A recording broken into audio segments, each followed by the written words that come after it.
Алексея Андреевича признать виновным в совершении преступления, предусмотрено частью 3 статьи 264 Уголовного кодекса Российской Федерации, назначить ему наказание в виде 3 лет 2 месяцев лишения свободы с лишением права заниматься определенной деятельностью, связанной с управлением транспортными средствами, сроком на 3 года, с отбыванием наказания в колонии поселения. До вступления приговора в законную силу меру пресечения осужденного конторских в виде домашнего ареста изменить на заключение под стражу, взял под стражу в зале суда.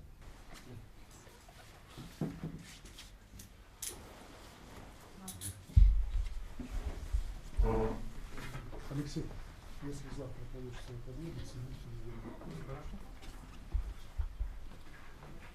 Мы-то требовали строгости, да, суда.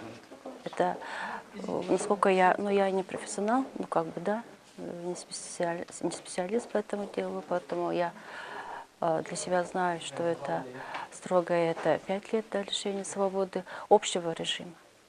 Следствием и судом установлено, что 22 апреля 2016 года около 16 часов 30 минут в городе Якутске водитель автомашины Toyota Grand Hiace допустил проезд перекрестка улиц Петра Алексеева, Пояркова на высокой скорости на запрещающий сигнал светофора.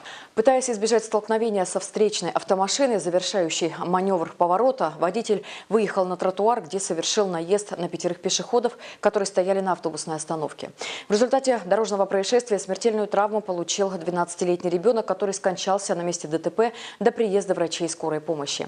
2 женщины 20 лет и 31 года, а также 2 мужчин 26 и 30 лет были доставлены в медицинские учреждения для оказания первой помощи. Следственными органами проведен большой объем следственных действий, а также ряд сложных экспертных исследований, которые легли в основу обвинительного заключения и в последующем в основу обвинительного приговора.